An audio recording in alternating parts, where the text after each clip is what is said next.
Have you ever wondered about the direct impact of environmental pollution on your health? This is not just a hypothetical question, but a genuine concern that affects all of us every single day. The air we breathe, the water we drink, even the food we consume, all are susceptible to the pervasive reach of pollution. Pollution, in its many forms, is a global issue. It seeps into our environment, infiltrating the natural systems that sustain life on our planet. We're talking about air pollution, soil pollution, noise pollution, and even light pollution. But for the purpose of our discussion today, we're zeroing in on a specific and particularly insidious form of pollution, plastic pollution. Plastic, that ubiquitous material that has become so integral to our daily lives, is also a significant contributor to the pollution problem. From the plastic packaging that wraps our food, to the disposable water bottles we sip from, to the microplastics that invisibly permeate our environment, it's virtually impossible to escape its reach. But why focus on plastic, you might ask? Well, plastic is not just a pollutant, it's a persistent pollutant. Unlike some other forms of waste, plastic doesn't decompose quickly or easily. It lingers in our environment, slowly breaking down into smaller and smaller pieces over hundreds, even thousands of years. What's more, plastic pollution isn't just an environmental issue, it's a health issue. The same qualities that make plastic so versatile and durable also make it a potential threat to our well-being. When plastic infiltrates our water supply, our food chain, even the air we breathe, it can have serious implications for our health. So, how exactly does plastic pollution impact our health? What can we do to mitigate its effects? And most importantly, how can we reduce our reliance on plastic and shift towards more sustainable alternatives? These are the questions we'll be exploring today. So, buckle up and prepare for a journey of discovery as we delve into the intricacies of this complex issue. Today we take a deep dive into the health implications of one particular type of pollution, plastic. Plastic pollution is a global crisis affecting our oceans, land, and even the air we breathe. The enormity of the plastic pollution crisis is staggering. Every year, an estimated 8 million metric tons of plastic enter our oceans. That's akin to dumping a garbage truck full of plastic into the ocean every minute. Ponder over that for a moment. It's a situation that's rapidly spiraling out of control, with the total weight of plastic in the oceans expected to outweigh fish by the middle of this century if we continue on this trajectory. But it's not just our oceans that are at risk. Land-based plastic pollution is equally grave. A staggering 2 billion people worldwide lack access to waste collection, leading to vast amounts of plastic waste entering our environment. In many regions, plastic waste is often burned in open air, releasing harmful toxins into the atmosphere. We're not just littering our planet, we're also poisoning our air. And let's not forget about microplastics. These tiny particles, less than 5 millimeters in size, are everywhere. They're in the air we breathe, the water we drink, and the food we eat. A recent study estimated that an average person could be ingesting approximately a credit card's worth of microplastics every week. This is no isolated issue. Plastic pollution is a truly global crisis, affecting every corner of our planet. From the remote Arctic ice fields, where researchers have found high levels of plastic waste, to the deepest parts of our oceans, where plastic debris has been spotted in the Mariana Trench, nearly 7 miles below the surface. Despite the scale and severity of the problem, plastic production is still on the rise. The total production of plastic has increased from 2 million metric tons in the 1950s to over 350 million metric tons today, and this number is expected to double by 2050. The figures show a grim reality, but what does this mean for our health? Our oceans are choking on plastic, and the consequences are far-reaching. Now, let's dive into the heart of the matter, the impact of plastic pollution on marine life and marine ecosystems. Imagine a vast underwater world, teeming with life. Schools of fish darting through coral reefs, sea turtles gliding along currents, and whales surfacing to breathe.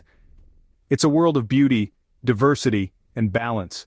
But this balance is being disrupted, not by a natural predator, but by an invader of our own making, plastic. Plastic pollution is a silent, insidious threat that's choking our oceans. From the surface to the deepest trenches, no part of the ocean is untouched. Everyday items like grocery bags, straws, and bottles are finding their way into our seas, breaking down into smaller pieces over time, but never fully disappearing. These smaller pieces, known as microplastics, are particularly harmful. They're small enough to be ingested by marine species of all sizes, from the tiniest plankton to the largest whales. Once ingested, they can cause internal damage and introduce harmful chemicals into the body of the organism. Larger pieces of plastic debris, such as abandoned fishing nets, pose a different kind of threat. They can entangle and trap marine animals, often leading to injuries or death. Sea turtles, for instance, can mistake plastic bags for jellyfish, their favorite food. The result? A blocked digestive system that can prove fatal. Beyond the individual level, plastic pollution is disrupting entire marine ecosystems. Coral reefs, the rainforests of the sea, are being smothered by plastic. This not only damages these vital habitats but also affects the countless species that rely on them for survival.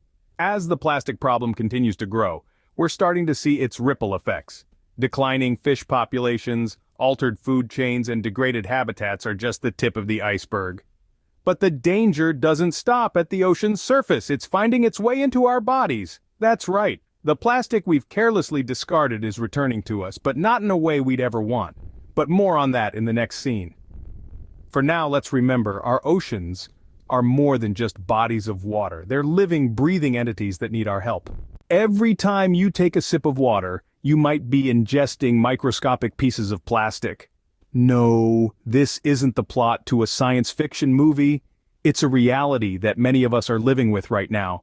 The plastic we've been dumping into our environment is not just floating in our oceans, it's also making its way into our drinking water in the form of microplastics. Microplastics, as the name suggests, are tiny particles of plastic, often smaller than a grain of sand. They originate from a variety of sources, including larger plastic debris that is broken down, microbeads in cosmetics, and synthetic fibers from clothing. Once they enter the water supply, they can be difficult to filter out due to their minuscule size. Research has found that both tap water and bottled water around the world contain these microplastics.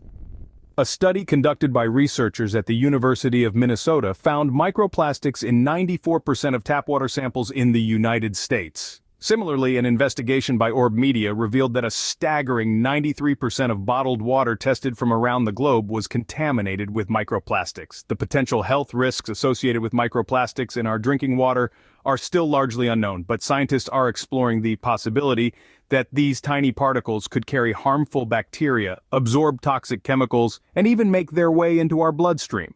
While more research is needed to fully understand the implications, the presence of plastic in our drinking water is a clear sign of the extent of our global plastic pollution problem. With plastic production expected to double over the next 2 decades, the problem of microplastics in our drinking water is likely to get worse before it gets better. It's a sobering reminder that the plastic we've carelessly discarded is not just harming wildlife and polluting our oceans, but it's also coming back to haunt us in our own homes. The plastic we've carelessly discarded is coming back to haunt us in our own homes. Let that sink in the next time you reach for a glass of water. The need for solutions is urgent, and the time to act is now. So, what exactly happens when these tiny plastic particles enter our bodies?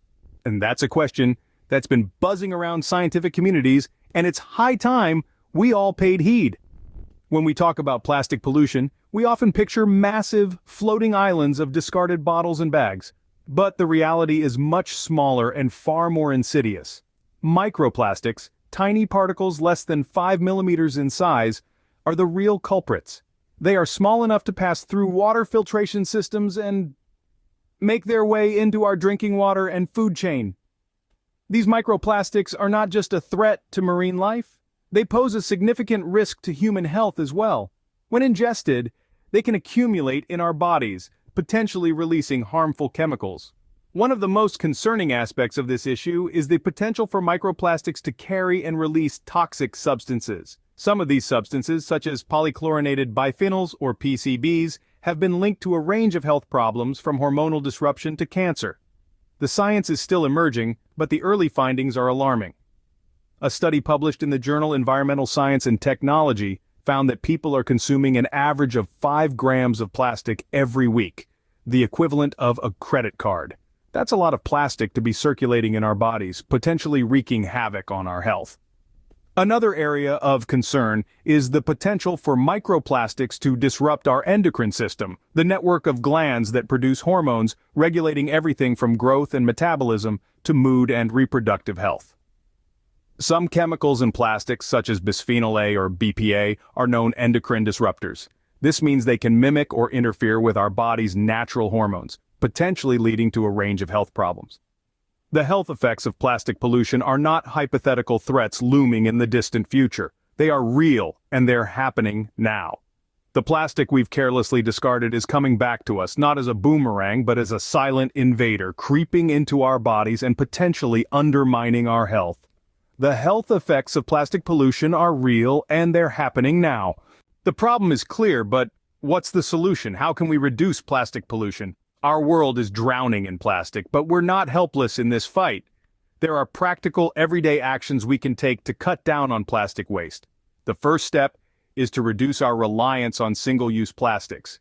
These are the plastic items we use once and then toss, like shopping bags, straws, and water bottles. By opting for reusable alternatives, we can significantly cut down on the amount of plastic waste we generate.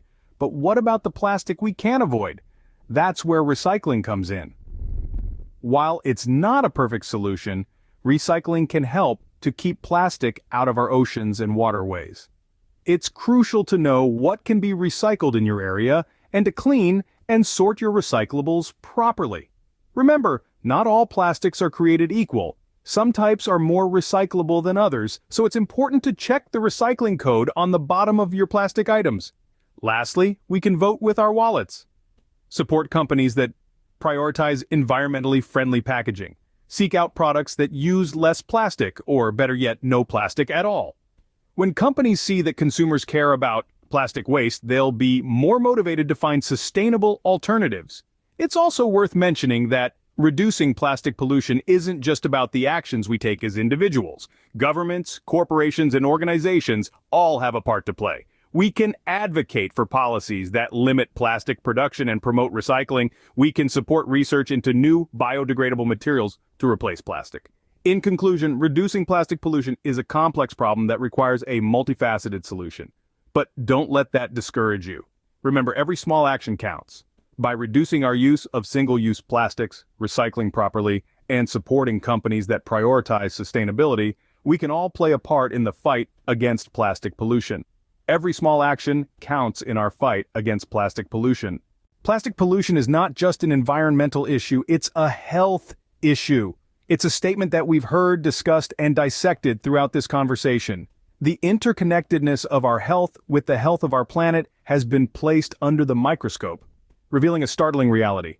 Our world is choking on plastic, and so are we. We've explored the global crisis of plastic pollution, a problem that is as pervasive as it is persistent.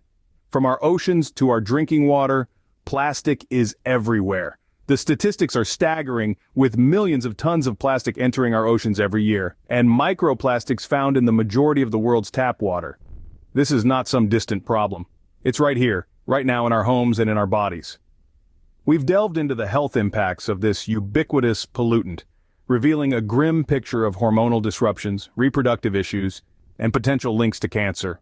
It's clear, the plastic pollution problem is not only an environmental crisis, but a public health emergency as well. Yet there is hope.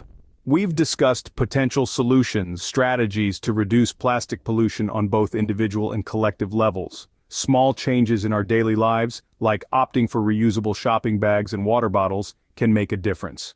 On a larger scale, policy changes, corporate responsibility, and technological advances can help turn the tide on this global issue.